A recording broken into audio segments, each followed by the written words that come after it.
নমস্কার, আপনারা দেখছেন সময় কলকাতার সময় নিউজ নিয়ে রয়েছি আপনাদের সঙ্গে আমি প্রবীর। পড়শি দেশ পাকিস্তানের চোখ রাঙানি যেন থামতেই চাইছে না। জম্মু ও কাশ্মীরকে অশান্ত করতে ফের একবার গ্রেনেড হামলা চালালো পাকিস্তান। সম্প্রতি জম্মু ও কাশ্মীরের সাম্বা জেলায় প্রকাশ্যে এলো পাকিস্তানের অস্ত্র পাচারের ছক। আন্তর্জাতিক সীমান্তের কাছে ড্রোনের সাহায্যে ফেলালো অস্ত্রশস্ত্র, যা বাজেয়াপ্ত করেছে নিরাপত্তা বাহিনী। শনিবার কাশ্মীরের নিরাপত্তা বিভাগের তরফে জানানো হয়েছে, সাম্বা জেলায় আন্তর্জাতিক সীমান্তের কাছে ড্রোনের সাহায্যে ফেলা হয়েছিল 2টি পিস্তল, 3টি ম্যাগাজিন, 16টি কার্তুজ সহ নানান সামগ্রী। শুক্রবার রাতে টহল দেওয়ার সময় বিএসএফ ও জম্মু কাশ্মীর পুলিশের এসওজি দলের নজরে আসে হলুদ রঙের একটি পেপারে ভরা প্যাকেট, আর তারপরেই কিন্তু ভেতর থেকে বেলে এই অস্ত্রশস্ত্র। প্রাথমিকভাবে পুলিশের অনুমান, আসন্ন 26শে জানুয়ারি দেশের সাধারণতন্ত্র দিবসের অনুষ্ঠানে সন্ত্রাসী হামলা চালাতে প্রস্তুতি শুরু করে দিয়েছে পাকিস্তান।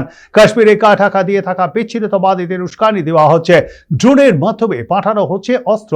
যদিও এই সমস্ত এলাকায় নজরদারি ব্যাপকভাবে বাড়ানো হয়েছে, কোনো রকম সন্দেহজনক গতিবিধির ওপর কড়া নজর রাখা হচ্ছে।